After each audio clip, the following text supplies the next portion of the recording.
Today, I'm going to share with you a 200-year-old strategy that's been used and guarded by some of the wealthiest families in history, many names that you know. And I'm going to make you a very bold promise. By the end of this masterclass, you'll learn a simple yet powerful and legal way to take back control of your money. I call it the Storehouse Strategy, also known as the infinite banking concept. It's a way to grow, protect, and multiply your money without relying on Wall Street or the big banks, and without the risk and stress that comes with the traditional financial system. Families like the Rockefellers have used this strategy for generations, and now I'm going to show you how you can use it too. You're already saving and spending money, right? What if the biggest difference between the wealthy and everyone else is just where they actually decide to store their money? The storehouse strategy changes that one thing. And you, like mostly everyone else, probably parks your money in the bank, in a regular banking system. But the wealthy, they use a very different type of vehicle to store their money. The storehouse strategy goes deeper than just the mechanics of it all, which I'm going to explain fully and draw it out in detail in this video today. But before knowing the inner workings, there needs to be a mindset shift, right? And one that's radically different from how you were taught to think about money. I had to shift my mindset before being able to fully understand and grasp and implement the storehouse strategy. Because the way that I was raised to handle money and do money was not designed for wealth. It was designed for survival, pretty much. Growing up, whenever I asked my mom for something that involved money, I'd usually hear things like, money doesn't grow on trees, or we can't afford it. Or my personal favorite was, what do I look like? Rockefeller? So, what are the things that you heard growing up around money? Most likely, it wasn't empowering. And because of that, you need to shift the way you think about money before fully understanding the storehouse strategy. My mom wasn't being mean or anything. She was just doing her best with what she had. But looking back, I realized that she had inherited a mindset, one of limitation, a poverty mindset, small thinking. And without even realizing it, she didn't even know that she was passing it down to me.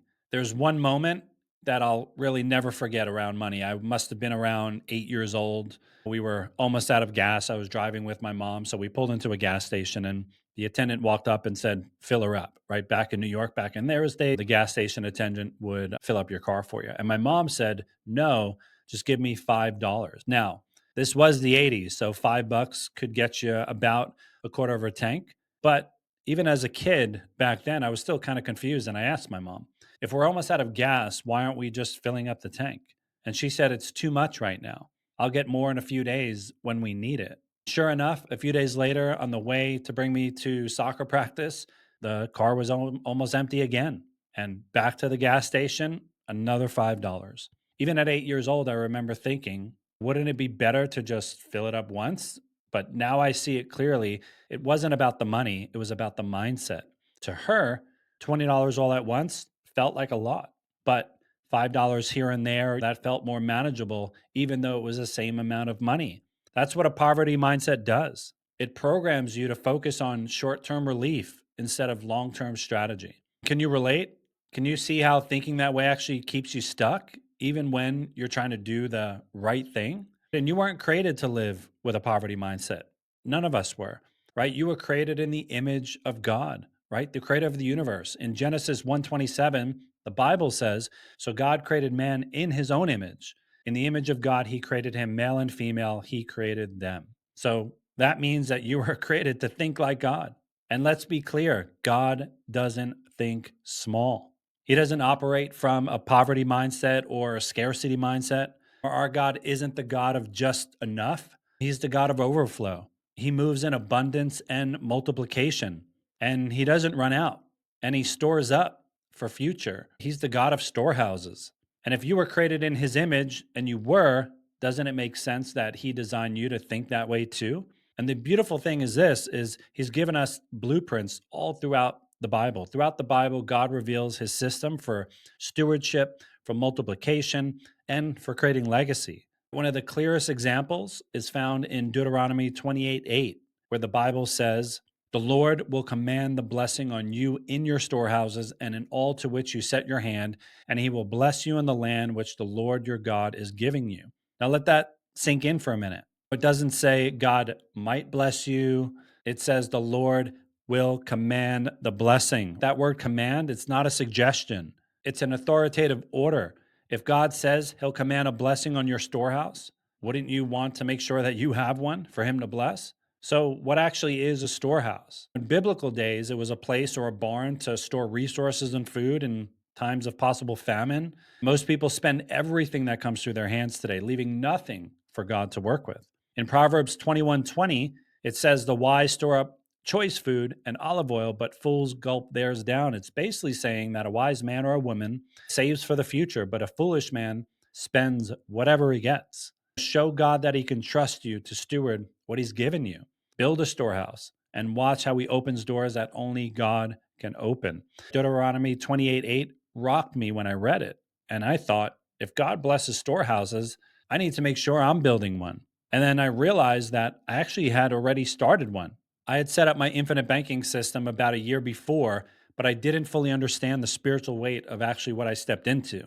And as I continued to think about Deuteronomy 28:8, I started to receive deeper revelation around how much God had blessed me since starting my storehouse, and not just financially. I looked back and started connecting the dots, and since setting it up, my business has taken off and grown tremendously. Strategic investments have lined up and paid off. I met the love of my life. We got married. We have a beautiful daughter. And I just kept seeing breakthrough and favor in areas that I didn't expect. I could see God's hand all over it. And I knew I was on to something big, something bigger than just money. This wasn't just good financial planning, this was alignment. Alignment with God's design for stewardship, alignment with how He wants wealth to flow and not just sit. But here's the thing, you can't step into blessings with a mindset built on bondage. You can't walk in overflow with a poverty mindset. You can't operate a storehouse with a $5 gas mentality. People with a poverty mindset tend to only focus on what they can see and what's right in front of them. They're just stuck thinking inside that box. God's provision is often found outside the box. And make no mistake, the storehouse strategy, it's an outside the box concept. But once you understand it, you'll realize it's one of the most powerful tools available to you for managing and multiplying money the way God intended it to be. That's why the wealthy families have been using this strategy quietly for over a century. It gives you the ability to take control of your financial life in a way that aligns with biblical wisdom, sound stewardship, and long term generational legacy. I hope this is starting to make sense to you because if you want things to change, you're going to have to start changing some things. Well, most people today are operating inside of a broken financial system and they don't even realize it. They're working really, really hard. They're trying to save money as best as they can. And they're doing all the right things, right, that they were told to do. And yet they're still stuck. Have you ever felt like you're doing all the right things as well, and yet you're still not just getting ahead and that you're stuck? And well, here's why. The traditional financial system, it was not built for prosperity. It was built for control. From the moment that you started earning money, the system was actually designed to take it away from you. So, sounds crazy, but let me break that down for you and I'll show you exactly what I mean. Let's head over to the whiteboard and I'll break it down. I'll draw it out for you. So, here's how most people were taught to handle money.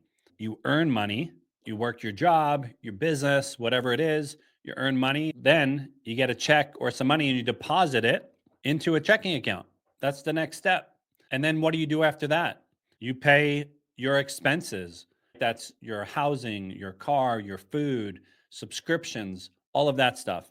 And then whatever is left over, you move money into a savings account. Some people leave it in a checking account, but most people move whatever's left over into a savings account to be able to purchase things and rainy days and all that stuff. Does this sound familiar? Is this kind of how the cash is moving and flowing right now in your life? So here's the first problem with this model. Let me share.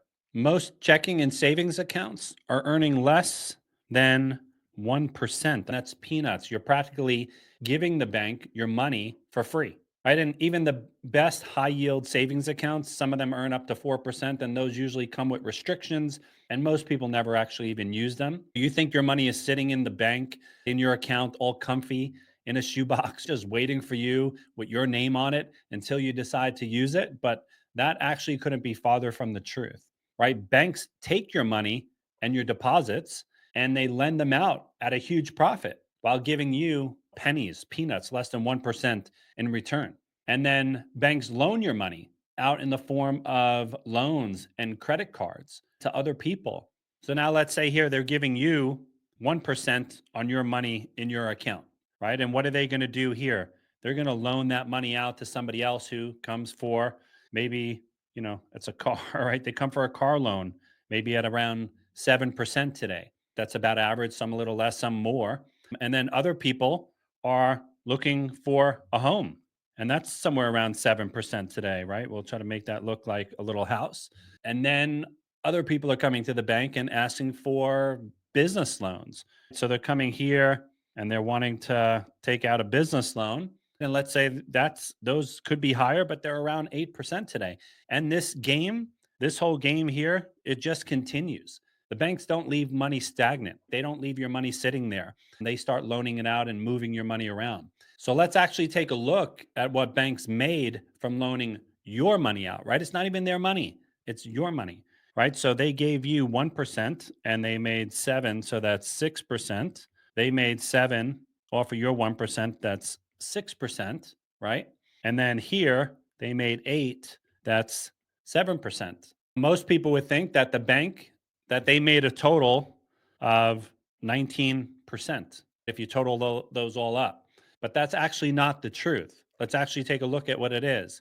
So if you take 19 minus 1%, you come up with 18. So they actually made an 18x, not an 18%, an 18x return on your money, not their money. So that's actually an 1800, as that is insane. 1800% on your money. Are you starting to see how the system was rigged to keep you working hard and putting your hard earned money into their banking system to make them rich, not you? That's pretty insane if you ask me. It almost doesn't even seem legal, but most people just aren't educated on this stuff. It's not how we're taught how to do money. Most people just are not educated on this stuff, and it's for good reason. And if people were, I would think that they would want to do something totally different. And if that wasn't bad enough, now it comes time for you to make a purchase or put money into an investment. Let's see how they've programmed you to do that for their benefit. So let's move back over to the whiteboard. So let's say that you're going to buy a car. So let's move this down a little bit. I'm going to move to a clean page. You're buying a car. We're going to start with that since everyone listening to this masterclass has probably bought a car and will probably buy a few more in their lifetime. So this could be anything, but let's say that you're buying a car. Let's say you're buying a BMW. So let's draw out our little car here with some wheels on it. Let's just say that's a BMW that you're buying. The average car today that somebody buys here in the US is $48,000. Some more, some less. That's the average that someone spends on a new car today in the US. So let's just go with that number. You've been taught to buy and purchase cars really in two ways. One is pay cash. That's option number one. And then option number two is to finance, take out a loan, or some people will lease. So those are really the two ways. So let's take a look at option one and let's see really what happens with your money. So you're ready to go buy that car, right? So what do? You need to take the money out of your bank account, that checking or savings account. So what do? You take that money out and you give 48K over to the dealership wherever you're buying your car. You just hand it over. And that sounds smart to some people. No monthly payments, no interest. But let's actually take a look at what really just happened. This 48,000 that was in your bank account, it's no longer working for you anymore. It's no longer earning interest. Not like you were earning that much, but that 1 to 4% that we talked about is gone now. It's out of your banking system, right? It's not earning interest anymore. And you just gave it away. This money is gone out of your banking system, never to be used by you again. So you just gave away $48,000 that you never will earn on, that you'll never see again and be able to use again. Are we clear on that? Pretty simple. Cool. So let's move on to option two. And let's look at when you finance a car, right? Let's say you take out a 60-month loan. That's about average. That's a 5-year loan. And the average car loan today is about 7, 8%, 6%, somewhere in there. So let's go with 7. And so if we're at 7%, we're talking about a car loan of $951 a month. So if you take a look at over time, over the 5 years, you're going to pay about $9,000 in interest. So if you add the 9,000 to the 48, then we're talking about a little over $57,000 that you paid for that car. This $57,000, even though it wasn't done in a chunk in one time like the 48,000, that money's gone. You just gave it away. It's out of your banking system, never to earn interest for you again, never to work for you again, and never to be used again for something else. Is this making sense up until this point? This just seems pretty basic because this is what we've been taught to do. But I am going to show you a better way where you get to keep that money working for you, and you get to keep that money to where you can use it over and over and over and over again. So I hope this is making sense to you. In just a little bit, I'm going to show you how you can use the storehouse strategy to get all of your money back that you spend for your cars, and how using it for investing can give you returns like we talked about, like that the banks are earning. Most people are looking to earn if they could earn 5 or 10%, but imagine earning the type of interest the banks are earning. Now, if this wasn't bad enough, let's look at how they actually program you to save for retirement.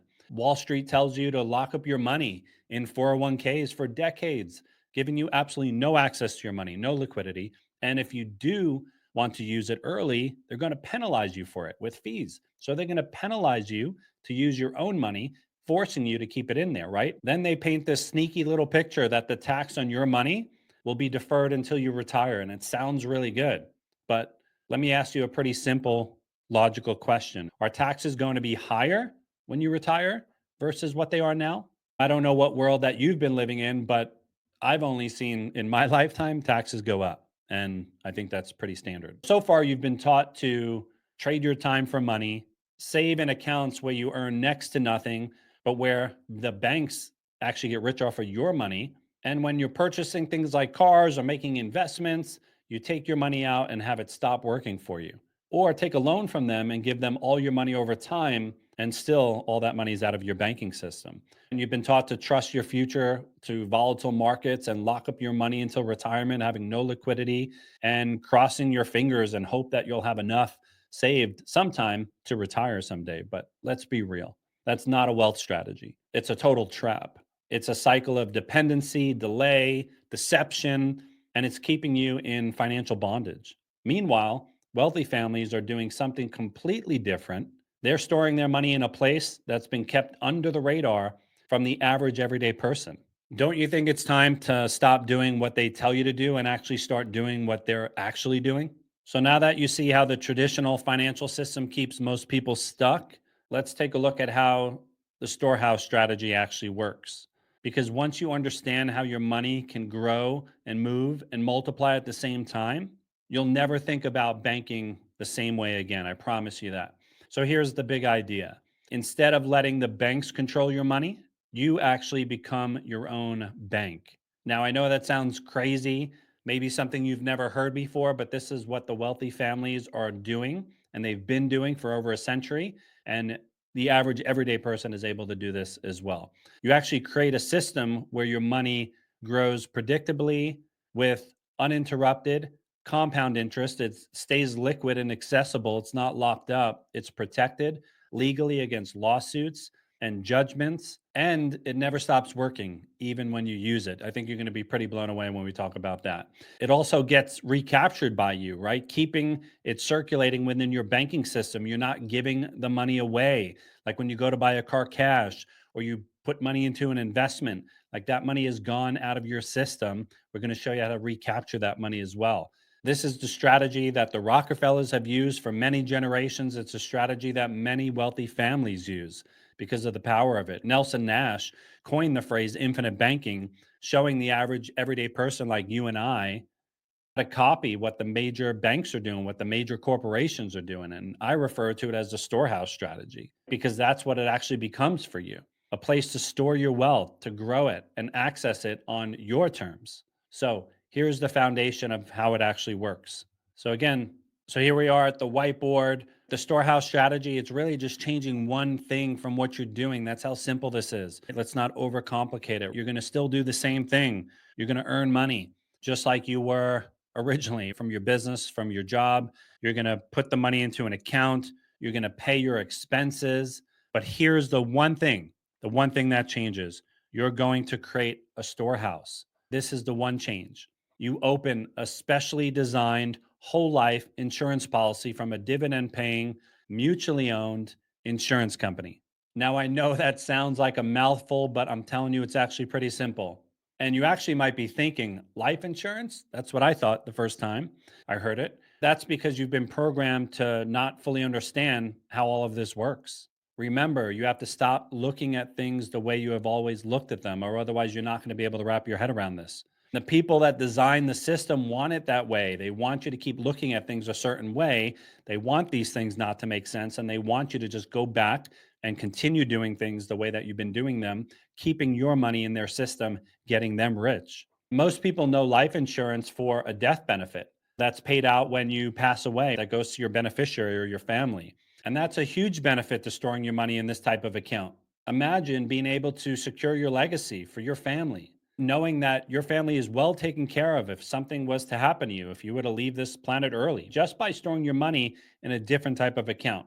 You're not getting anything like that with a regular savings account or a checking account. And the Bible tells us in Proverbs 13:22 that a good man leaves an inheritance to his children's children. Right? Most people selfishly just think about their own life and what they're doing right now currently. But God thinks generationally. And remember, you are made in his image. Do you have a wife? Do you have a husband? Do you have kids? One day your children are going to grow up and have kids if they haven't already yet. How would it make you feel that you've secured an inheritance for not only your children, but their children as well? That question really got me at the time of recording this masterclass. I have a 7 month old little girl, and I've been praying for her future, for a husband, and the children that she'll actually have. Now, I'm not going to lie, that trips me out definitely just a little bit, but it makes me feel really good that I'm securing her family's future. Now, here's something really, really important. The life insurance policy needs to be structured correctly for infinite banking. So don't just go running to your local life insurance agent to get one of these set up. Most of them don't understand infinite banking if they've even heard of it. And most of them definitely do not implement it into their own lives. A lot of times they'll just try to talk you into a term policy, which is a very different type of policy. There's no cash value, it's not an account to store your money. And most of those policies, those term insurance policies, only 2% of them ever pay out that death benefit long term. So most people are spending money on things that don't even actually ever pay out and take care of their families long term.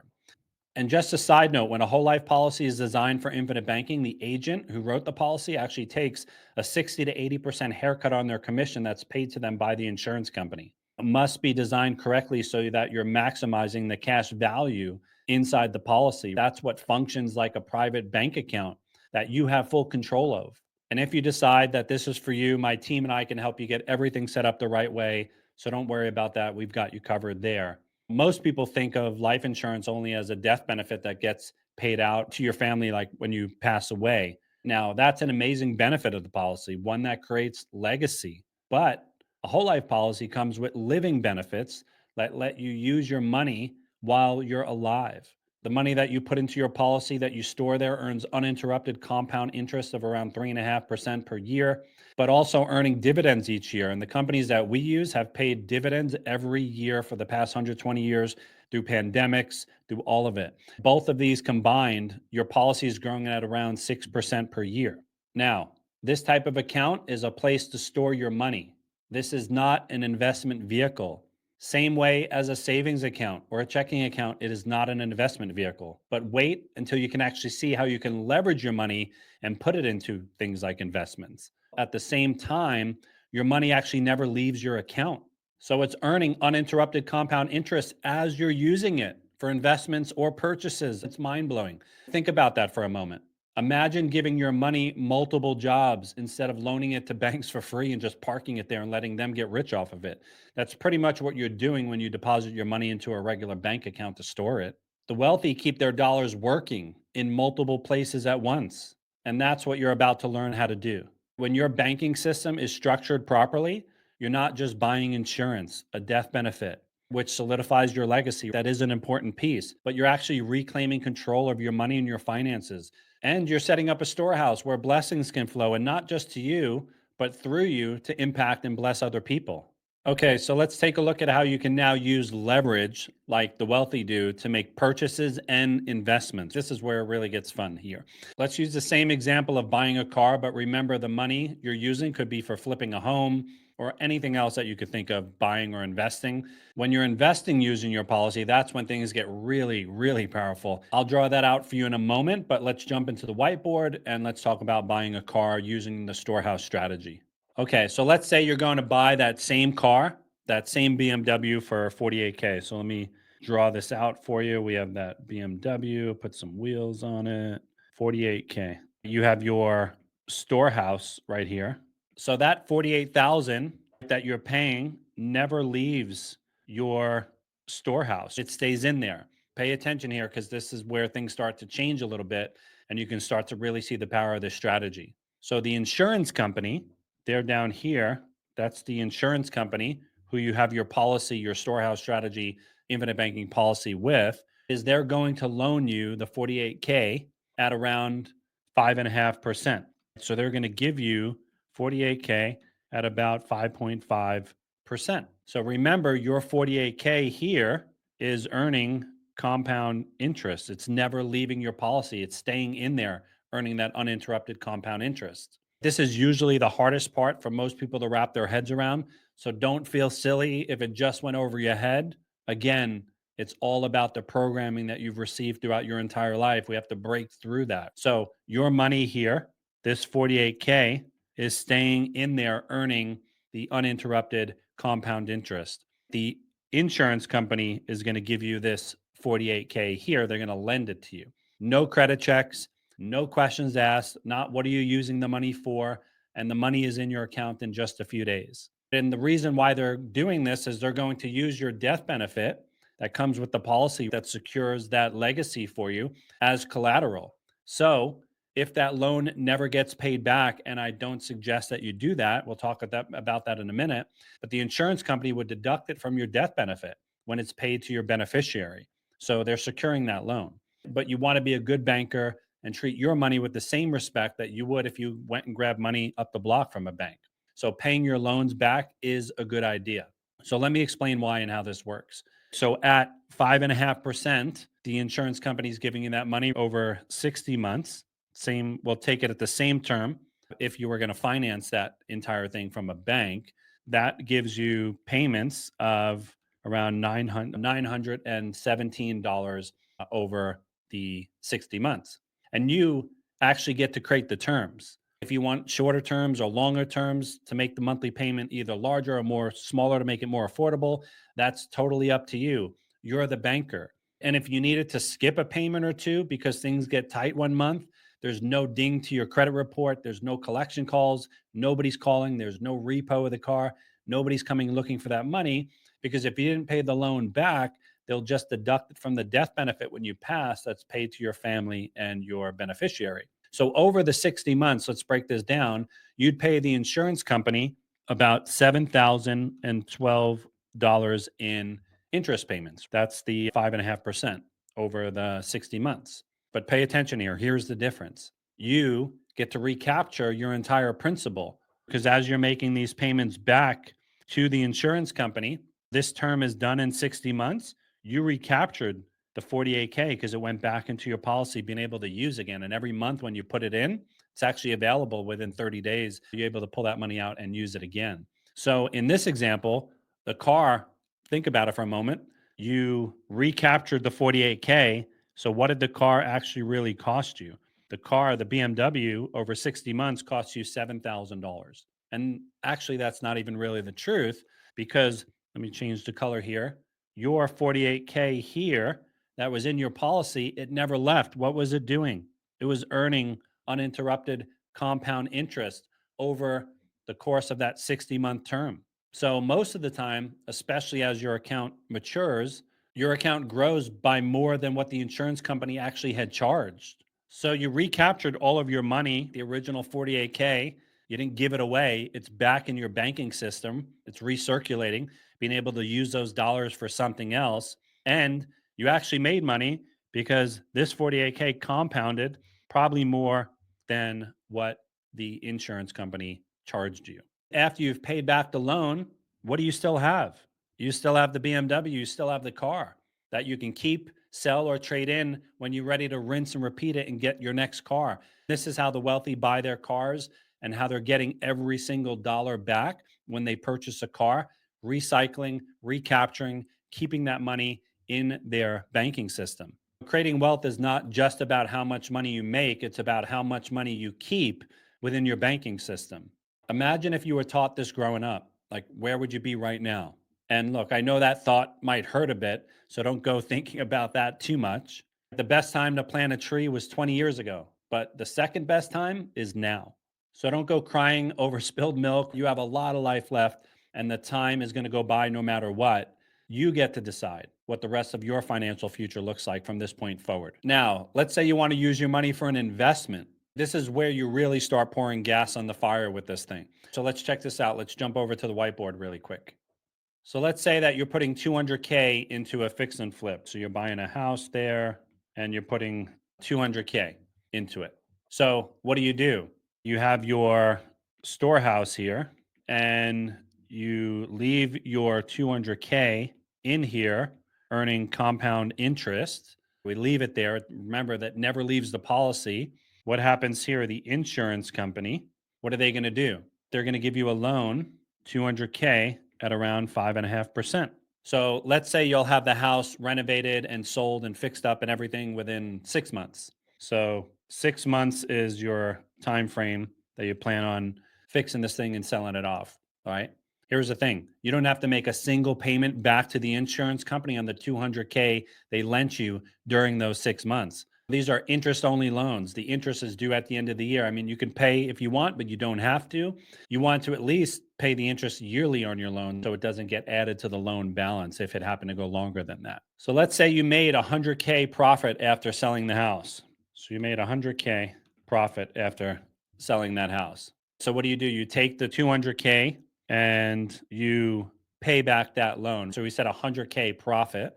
So let's say you came back with 300K, you take 200K and you pay back the loan from the insurance company. Your money here never left. It kept earning compound interest.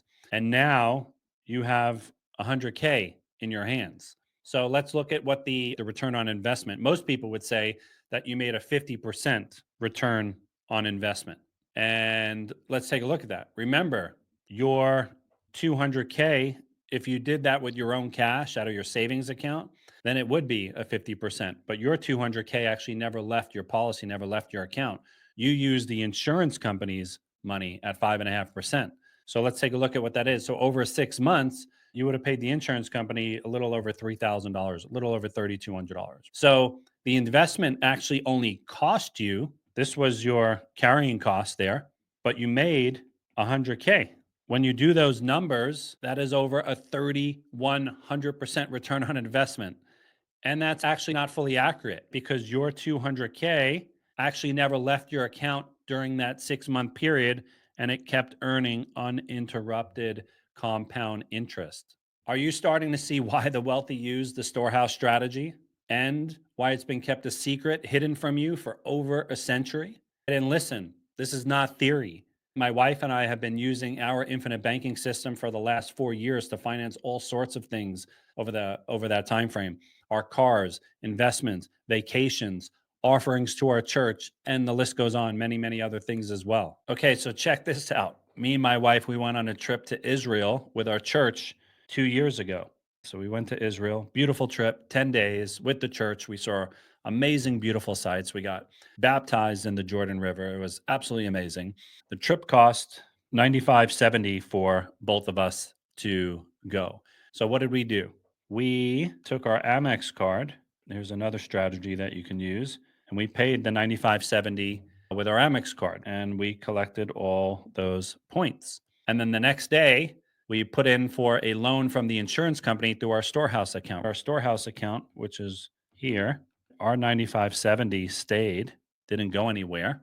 And we took a loan from the insurance company to pay off the Amex card. The insurance company loaned us that money at 5.5%. Our money up here, the 95.70, stayed in our account, compounding the interest. It doesn't come out. And we used that 9570 from the insurance company to pay off the Amex card. Then we paid back the loan over 12 months. That's what we decided. We're going to pay that back over 12 months. We felt that's what was comfortable for us. We could have done 6 months, we could have done 2 years, 5 years, whatever. But we felt $832 a month was comfortable for us there. We're the banker, we decide the terms. If you need to miss a payment or two or three, whatever it is, you're the banker. Nobody's going to come looking for you, right? Because again, if you don't pay off that loan, it comes off the death benefit that's paid to your beneficiary. We're in total control of our money. We decided to pay the loan back at 8% because the spread between 5.5 and 8. So if you got 8 minus 5.5 was 2.5%. We paid back into our policy to actually increase the size of our policy or increase the size of our account through something called PUAs, right? I won't go too deep into that point. We can talk about that when we chat on the phone, but that's another strategy when you're paying back your loans that you can use to expand your banking system. So we just use that to expand our banking system. You don't have to do that, but it's another great strategy to increase that account. So when we take a look at all of this, we paid a total of interest on this 9570. We paid $287 in interest back to the insurance company. That was from the 9570, right at 5.5% over 12 months. And we recaptured the principal because we paid it back. So the 9570 was back in our pocket to be able to back in our storehouse to be able to use for something else. So we got the 9570 is back to be used again. We got the American Express points on that almost $10,000 and the magic of a storehouse account. Our 9570 never left and it earned compound interest uninterrupted that entire time. Our dollars were in multiple places doing multiple things. So when you really actually calculate all of that out and you look at this, my wife and I got to spend 10 days in Israel and it didn't cost us anything. We got our 9570 back. We paid 287 in interest, but our 9570 compounded over the 12 months with compound interest. So we actually probably made some money or even just broke even. So we went for 10 days to Israel. We got baptized in the Jordan River. We saw all the beautiful sights and we just spent an amazing time with people at our church and worshiping God, praising God. It was just amazing time that we got to spend in the Holy Land and all using our storehouse strategy, using our own banking system. Pretty amazing. So at this point, you might be thinking to yourself, if this works so well, why hasn't my financial advisor really even told me about this? And that's a really good question. And here's the honest answer. Most financial advisors are trained and incentivized to keep your money in the stock market. That's how they get paid. They earn fees and commissions when you invest through them and the products they're offering. If you follow the money, their education comes from the people who actually created the banking and the entire financial system out there. They've been taught to keep your money in the broken system. And it's not that they're bad people. Most advisors don't even know any of this exists. They're just following their education. And after our conversation today, I think you can actually see why. I'm also sure the thought "it's too good to be true" has crossed your mind during this masterclass. It 100% did when I first heard about this concept. It's totally a fair thought. It's totally normal. But here's the truth: this is not magic. It's not a hack. It's not some trendy investment. It's not a get rich quick scheme. It's a time tested legal strategy that wealthy families have been using for over 100 years. So, is it really too good to be true? Or has it just been hidden from the general public and you to keep you enslaved in their system? In fact, banks are the largest buyers of whole life insurance in the entire world. It's called BOLI, bank owned life insurance. They own hundreds of billions of dollars worth of this stuff. They use the same strategy. They actually use your money to buy policies and grow their reserves, create leverage, and protect themselves against risk. So if banks and wealthy families are using it, why not take a play out of their book and apply it to your own life? So now that you've seen how the storehouse strategy works in full detail and you understand the mindset shift that's actually needed to implement all of this, and you see how the broken system has been keeping you stuck this entire time, your entire life, and you've learned how the storehouse strategy puts you back in control of your money and your finances, and you've seen real life examples of how it actually works drawn out for you. The question is, what are you going to do with this information? You've got really only two options. Option one, You say, that was great. That was interesting. You close this video and you go back to doing things the traditional way, the way you've been doing them, the way that's left most people overworked, underprepared, and stuck in financial bondage. Or option two, you take the next step and start building your own storehouse, a place where your money can grow safely and predictably, and where your money can stay liquid and accessible to you. And you can multiply it without risk, put it in multiple places at once, having dollars do multiple jobs, and become a foundation for your family's legacy. Let me just ask you a question. Can you feel how just this one decision right now, in this time and place, could completely shift the entire trajectory of your financial future? Time is going to go by, whether you decide to do something or just stay doing what you were doing. Picture this for a minute. 5 years from now, 10 years from now, 20 years from now, where are you at? Imagine looking back and instead of wondering where all your money went and struggling and being stuck in the system, you have a storehouse that you've been quietly compounding, tax free, growing steadily. You peace, flexibility, and options where you are in control. You've created a legacy that will take care of your family long after you're gone and continue on for generations. You didn't just hope things would work out and happen. Hope is a horrible strategy. You made it happen. You were intentional about what you were doing. How powerful would that feel? Think about that. So here's what to do next. Book a call with me and my team. This is a no pressure conversation where we'll answer all of your questions. We'll look at your personal situation. No two people are identical. And if it is a good fit, we'll help you build your own custom storehouse strategy the right way. We also have an implementation team that helps you when you need to take out loans. They hold your hand through the entire process so that you know what you're doing. And there's no cost for you using our team. The insurance company pays us to open these type of accounts. Can you see how it would be helpful to have someone walking you through this, holding your hand, helping you avoid any costly mistakes or setting up your policy and your account the wrong way? This phone call is not a sales pitch. This is about helping you step into alignment with God's design for wealth, for stewardship, and for multiplication. And look, I don't take your time lightly. If you've made it this far, it means something inside of you is resonating with what you've heard with this information. Don't ignore that. Don't just close this video and forget about it. Step out in faith and trust. You were never meant to live paycheck to paycheck. You were never meant to rely on a broken system and a bunch of false promises. You were created to steward, to multiply, and to leave a legacy for your family. So, if this spoke to you, if it stirred something in your spirit, schedule your call now.